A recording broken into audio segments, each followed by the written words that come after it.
Yeah.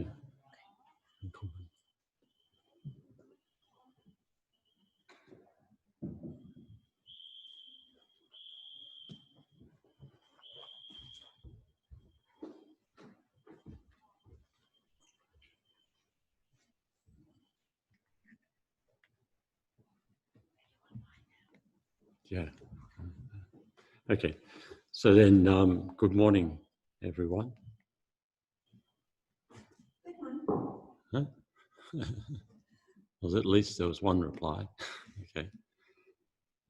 So then, again, the format meditation for this BSP meditation session will be some minutes of focusing the mind using the breath.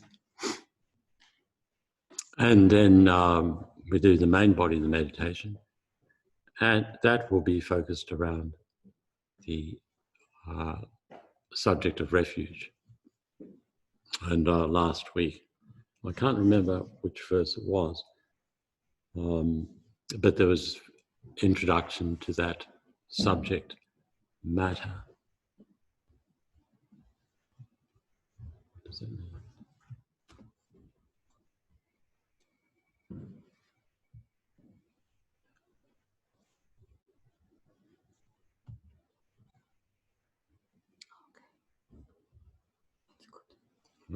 All right.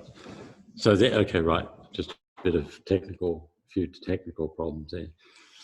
So then, starting first with some minutes of meditation, of focusing the mind,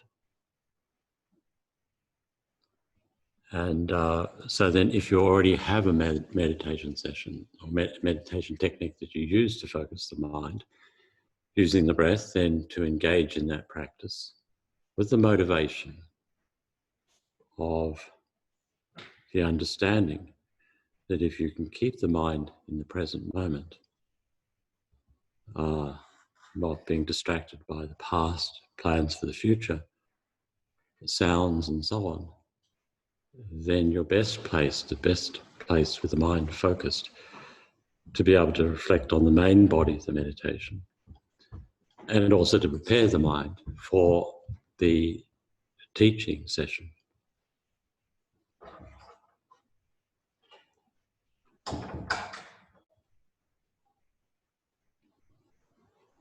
So then one method can be employed to focus the mind is a method that I've mentioned previously, and that is to observe the sensation of the air passing in through the nostrils and passing back out through the nostrils. And as best as possible to maintain the awareness on the sensation of the air coming in and passing out. And just to note when distractions arise, when the thoughts manifest in the mind, to be aware of these, to be alert, to note them, not try to crush them, nor get distracted by them, just to note them and not allow your mind to stray away, and to bring the mind back to the breath. The same goes for thoughts, with memories and plans, or for sounds that may be occurring, or any other distracting phenomena. Our business here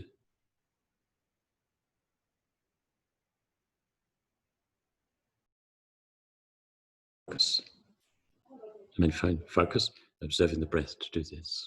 So then just continue like this for the next few minutes.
the meditation, which is around the subject of refuge.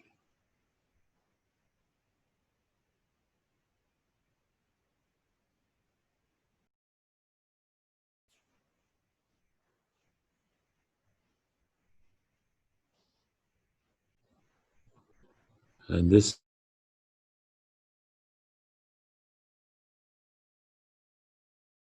commitments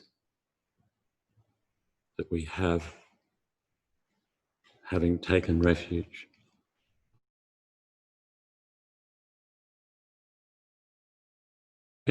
Because it is that taking refuge in the three jewels which determines whether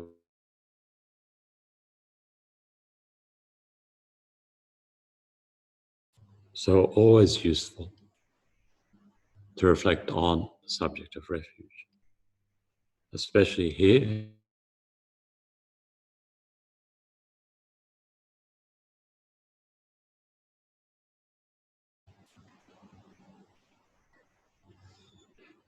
So in relation to these refuge,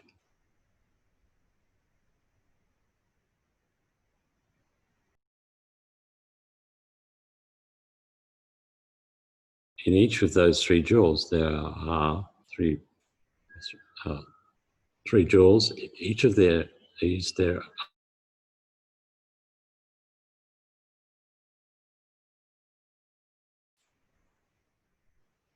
words of advice.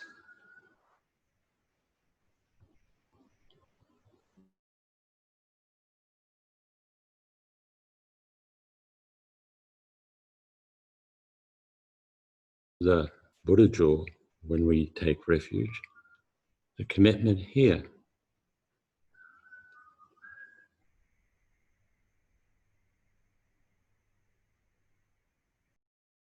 Respect.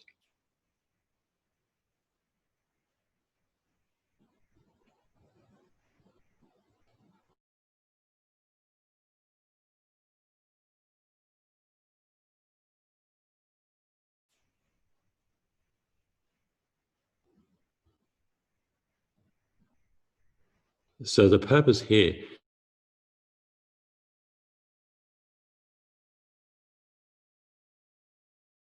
with respect, if they come along and they smash a Buddha statue, we go and kill them.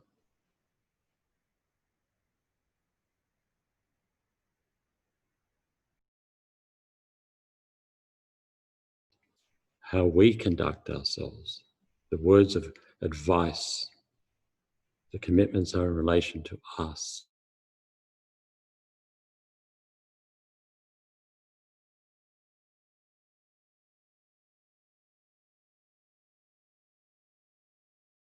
So for me, this is very important because I'm a kind of person that tends not to have too much respect.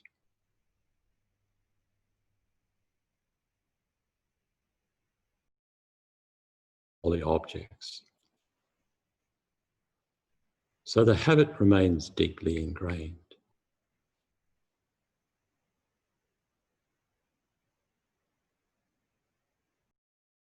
Does, I know for many people, perhaps for Tibetans particularly, other Buddhist country people, they naturally understand. They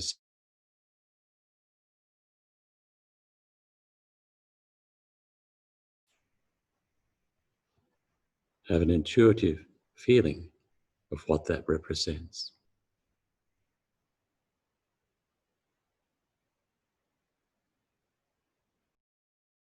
It means to familiarize the mind with something wholesome, this idea, this understanding, to try to change the mind.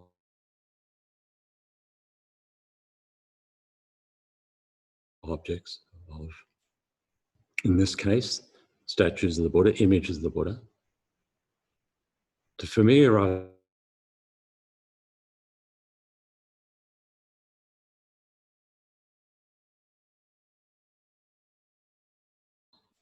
that this respect leads oneself to engage in the spiritual path and accomplish the perfect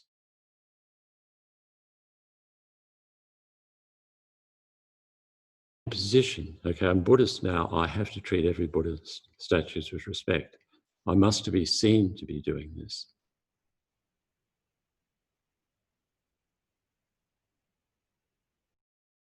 Covered with dust. You know, that they see that there's a lack of respect.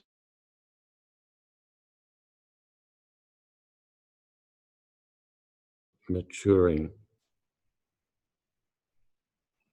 spiritual understanding in our lives through this guide.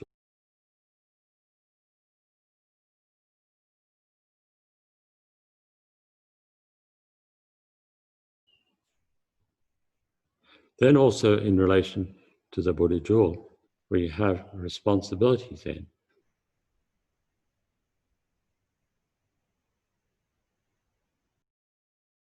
First, that we don't take ultimate refuge in something other than the Buddha.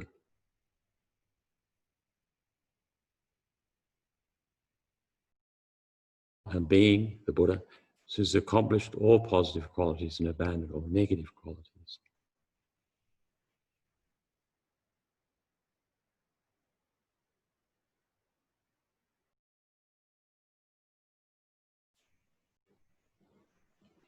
That this is our ultimate refuge, this understanding.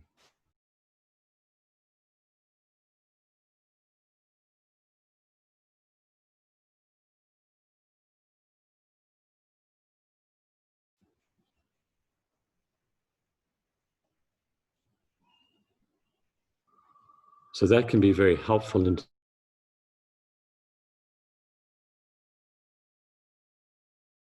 shouldn't do in our life, what's best, what isn't best, is in terms of that concept. You hold that concept.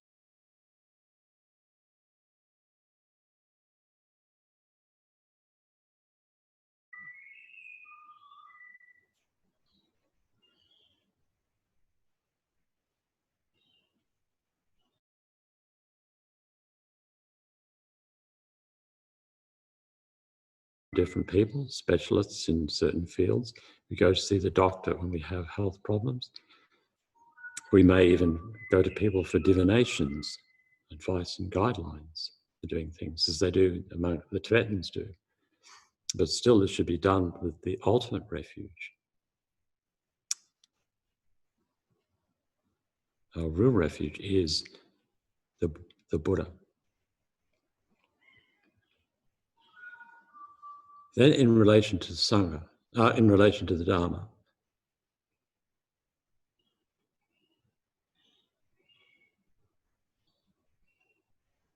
it means that we need to treat every Buddhist text with respect.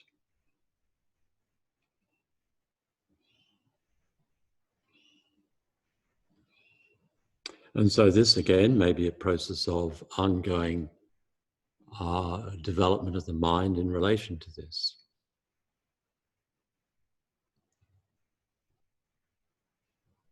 Not showing respect just simply on the basis the Buddha said this, or on the basis other people might see that I don't have respect.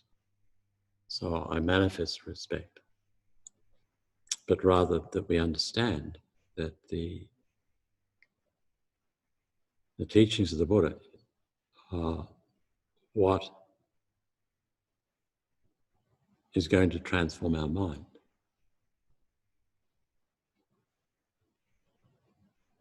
Is the source of lasting happiness and peace.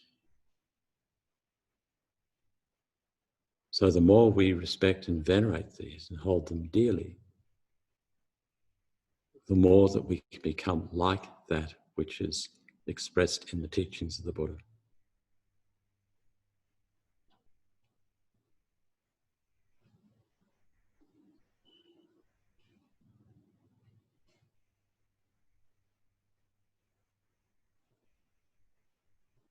And again, the whole evolutionary process of our personal transformation, that we come more to being a being who does have respect. Perhaps previously we didn't.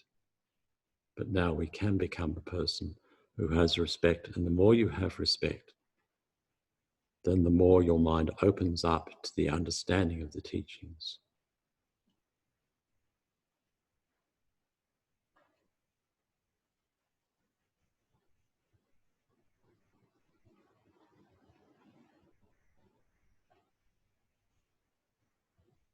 Then also in relation to the Dharma jewel, here is that basic message of Buddhism. We take refuge in the Dharma jewel. We have a commitment not to harm others. This is described as Buddhist conduct, is non-harmfulness. So we have really this heart of Buddhism to establish this in the life, that one will not live one's life with the attitude of wanting to harm others, abandoning harm towards others.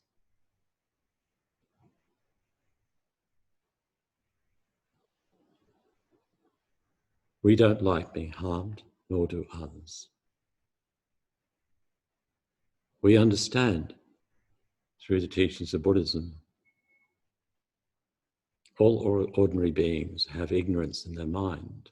With ignorance, they manifest afflictions, and with afflictions, they perform negative actions. And very often those negative actions are directed towards us. But the more we understand the origin of those negative actions from ignorance, then the problem is universal. We have it also. We have ignorance. We have the afflictions. We manifest out disturbing behavior of harm towards others. And here it's also very much at the level of the mind. It's actually in the mind. There may be a physical appearance otherwise. Words may be otherwise, but behind those words actually is a wish to harm.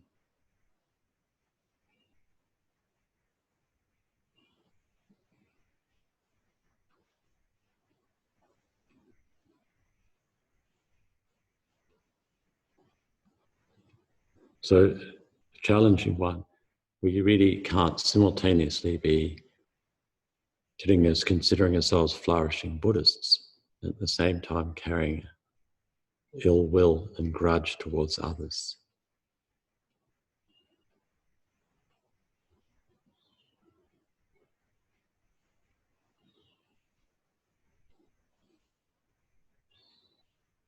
Then, in relation to the Sangha jewel,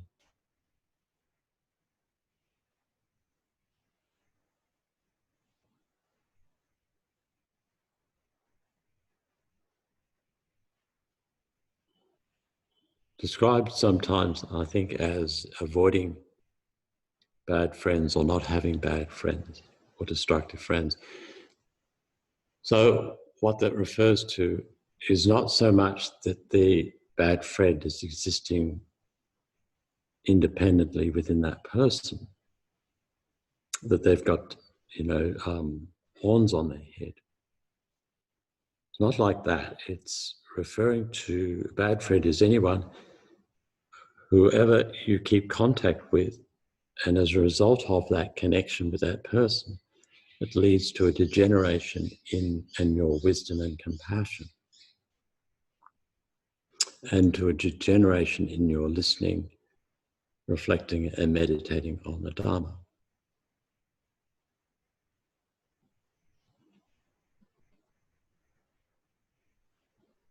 So it's very much an inner process, whether a person is a bad friend or not.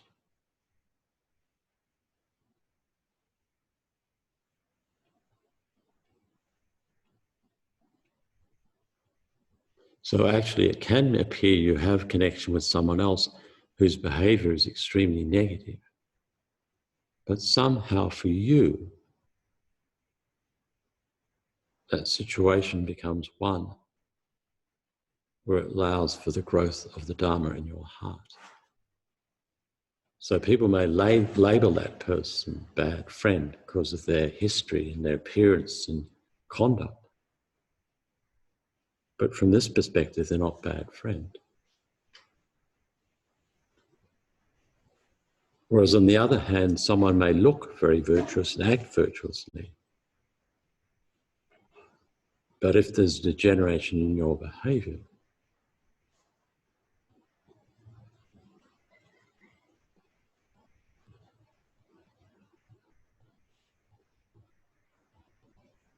degeneration in your compassion and wisdom,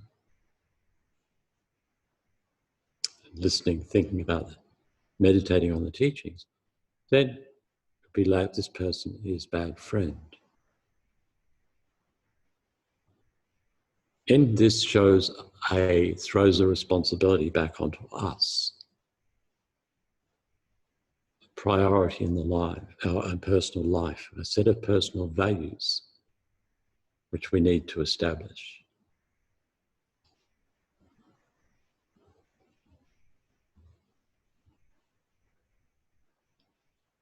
To protect our mind, then sometimes necessary, we have less contact with certain people.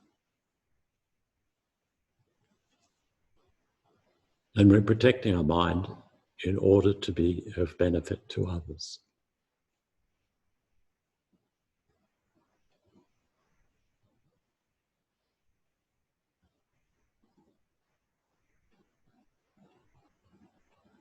Then in relation also, second, in relation to the Sangha jewel, traditionally said to treat every piece of material, the robes of the monks and nuns, with respect.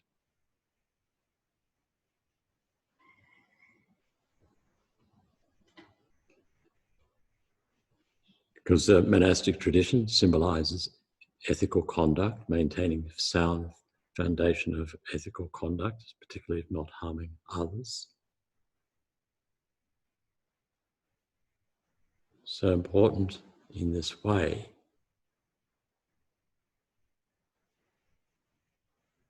As a reminder to oneself, it's just maintaining that important view in one's heart of maintaining sound ethical conduct.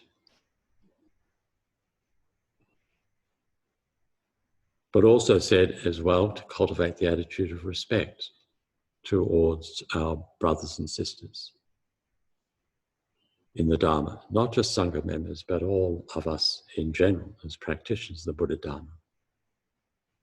We have to set the example of living with harmony, in harmony with others.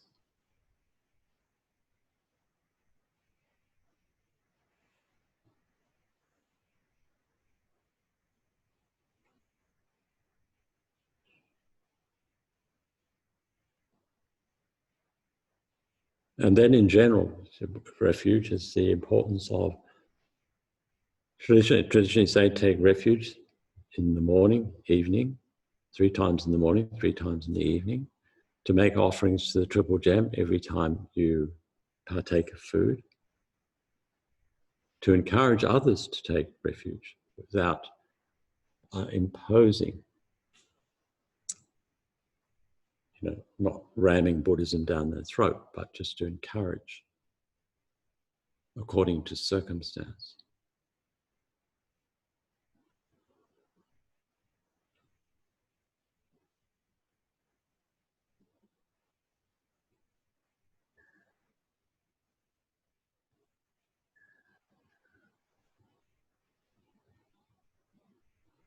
And then also said, one of the things they talk about is not to give up the Triple Gem even at the cost of your life. But that, I think, looks to me like an internal thing anyway. Just because you say the words, I give up the Triple Gem, under duress or threat of your life, doesn't mean you give up the Triple Gem. It's something within the mind.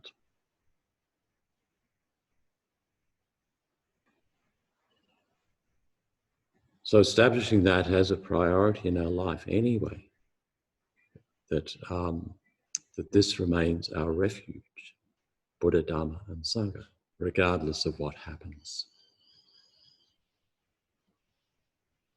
And we establish that in our mind on the basis of our personal experience of how the Dharma works. The decision to think that way is dependent upon our own personal experience of the value of the Dharma.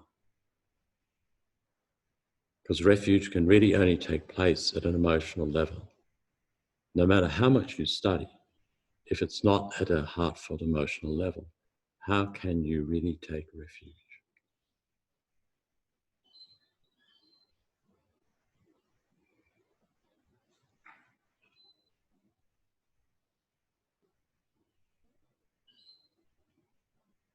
So then just to dedicate what are the positive results from meditating in this way to deepening our refuge with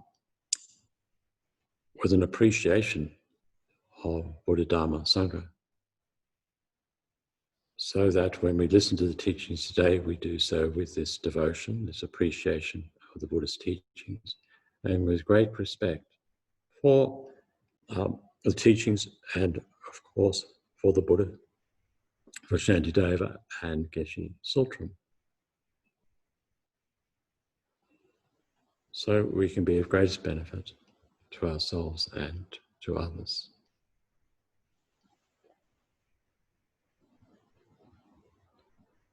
So then, thank you.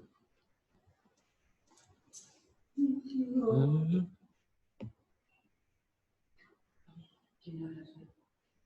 take the meeting? Go to the meeting? Yeah.